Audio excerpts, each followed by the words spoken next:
Hey,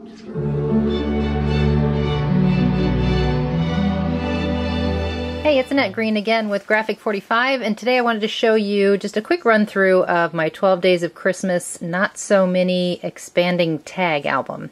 That's what I'm calling it anyway. Basically, it's a big, long album, and I've taken the Graphic 45 regular Staples tag album and expanded out and made pages from each of them so that they stair-step out this way. Some of you might remember the steampunk spells that I stair-stepped out the other direction. So this is just a little bit different, but along the same lines. The album itself is about 6 by 12 when you count the height of the tags and then the whole length of the cover and the back cover. Basically a chipboard cover and back cover covered with papers. The front cover has been adorned with petaloo flowers and some spellbinder die cuts using the Signature Series cardstock in the Graphic 45 collection, and a lot of the embellishments from the 12 Days of Christmas collection, the double-sided cardstock. There's some chipboard included in here. Some beautiful laser cuts from Gina Designs are included. I'll have all that at the end of the video. But basically I used the 8x8 paper as much as possible in the 12 days. I used a little bit of the 6x6 patterns and solids. And then when the pages get very long toward the back, I had to go to 12-inch paper. So anyway, let me take you through it right away here. Okay, so you've seen the front cover. I think you've gotten a pretty good idea. And then the inside front cover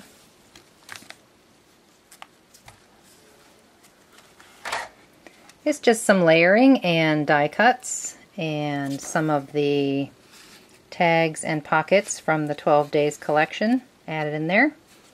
And then the little page one, and incidentally this all goes in order, of course, of all the days of Christmas. So this is the first day of Christmas, and I always, on every page along the right-hand side, I use the little strip that says, "My true love gave to me," etc. And then always on the same page is on the first day, the second day, excuse me, etc. Okay, so that's the first day. And the second day. When I started adding photo mats, I realized I was covering up all the beautiful paper, and I hate to do that. So I pulled my little trick that I did with the Steampunk Spells album, and rather than sticking down a piece of paper or a cardstock sheet for photo mat, I scored it along the left edge 1/4 inch in and made it a flap instead. And then that way you could put two photos if you want, one on the front, one on the back. You could put one here, but the idea is so that you'll still see the pretty paper underneath, because I hate to cover it up. So on this one I just used a little swing clip that I had in my stash to kind of hold that down. Fourth day, pretty straightforward. This is one of the cut-aparts from the 8x8 paper. Fifth day, this is one that I did glue down. I had a lot of paper showing, so I was okay with that. And then this is one of the little tags from the double-sided cardstock. This is some of the chipboard, kind of to adorn the page up there.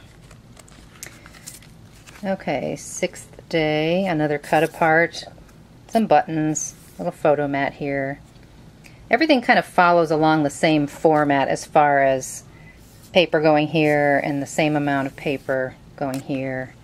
This is another one of the pages where I didn't want to cover up the pretty paper underneath, but I needed some photo mats because obviously I'm going to put some Christmas photos here. So this is 3 flaps to this one. And I just kind of have a little fancy paper clip with a button glued to it here, just for looks, for show. And then I layered up some of the pretty flowers from the double-sided cardstock there as an embellishment. Okay, so that was the 7th day. Here's the 8th day. Another set of flaps. Chipboard tag, little photo clip there. The 9th day, a little bit different, just made a little swinger instead. So if you want to hide something underneath there. Another cut apart and a chipboard tag with a little bit of wax twine up there. This is the 10th day.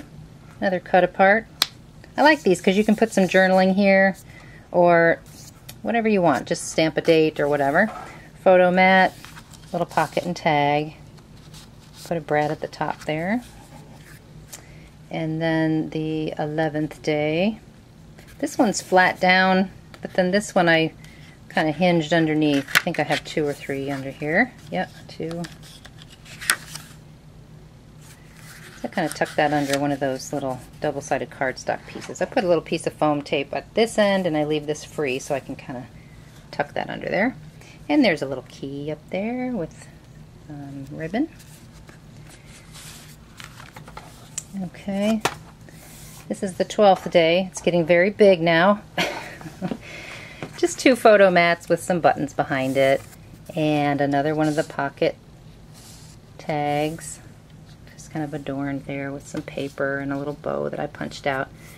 And then this is the inside back cover, which I'll just use that for another photo at the end. Maybe a little something here. Some layered flowers and another one of the cut aparts. It really didn't take long to pull this all together, believe it or not. Now I know a lot of you are going to ask, how is this one bound? Because I like to do that accordion fold. So this one's a little bit different. So let me take you in a little bit closer. Alright, so to bind this particular album, every single page I scored, after I had the whole page laid out, I scored it at 1/2 inch and gave it a little bit of a fold. All the folds go one way, as you can see, so they're coming upward. And then I just stacked them all on top of each other. I did go through with a template and punched 3 holes in the same area. And then I use, these are from Tim Holtz Ideology, they're hitch fasteners, and basically they screw onto little screws. Well, the screws that come with them are very, very short, so I just went to the hardware store with the hitch fastener and the screws that came with it, and I showed the guy and I said, I need something quite a bit longer than this, and he found something for me.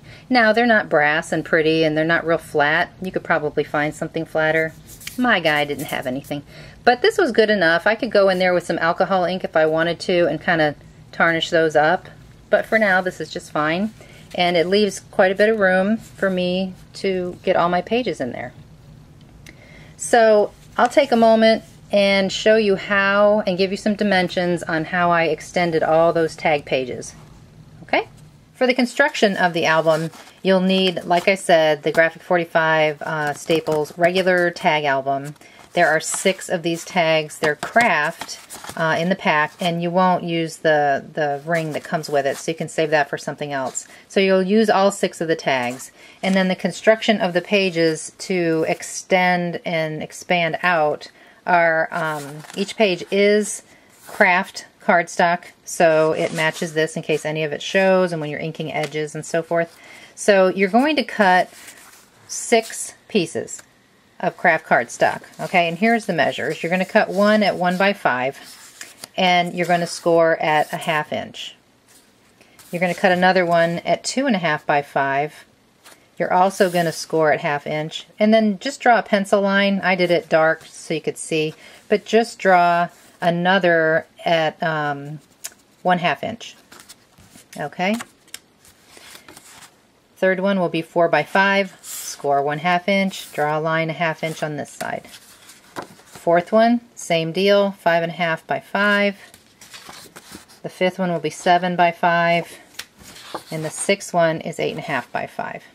Okay, and so here's the idea behind it. Okay, your very first one, you're going to take your 1 by 5, and you're going to take your first tag. Now I pay attention to the way this grommet goes. There is sort of a back and a front. So this to me is the front. So I always had those facing forward. And you're basically going to use some very strong glue or score tape, something very strong, and you are going to glue right on that score. And like I said earlier, all of my pages, the score is flapping upwards like so. So just make sure of that as you're gluing. So just square it up and glue that on there, and that's the first one done. The second one, I've kind of figured it out for you so that you don't have to do any math, but That's why I gave you that 1/2 inch line over here. You're just going to glue that one. Here's the score. And so you're going to glue it right on that 1/2 inch line that you drew. Okay? And the idea is that when everything lays down, let me get my camera just right. When everything lays down and you start stepping these tags out, this one's glued to this, and so this next one, this first one was glued here. The idea is that it just clears each time the tag clears that grommet, and the next one, and next one, next one continues. Okay, so you just keep doing that through the whole thing. Each time you glue on your 1/2 inch line. And then all your pages are done, and you can start to cover them with paper, and then you don't have to worry about covering this, of course, but the back sides are going to be, some of them are going to look like this, so you're going to have to cover the whole back. And that's why every one of my pages is fully covered with paper. And if you notice, I didn't put any paper up in this area. You certainly could if you wanted to. I just chose not to. I like the craft. I kind of like it showing up there. So I just inked the edges with like a vintage photo color and called it a day. Okay, so that's it. I hope that that was clear. If you have any questions, please ask me, and I hope you give it a try. I think you'll really enjoy it. Thanks again. Bye-bye.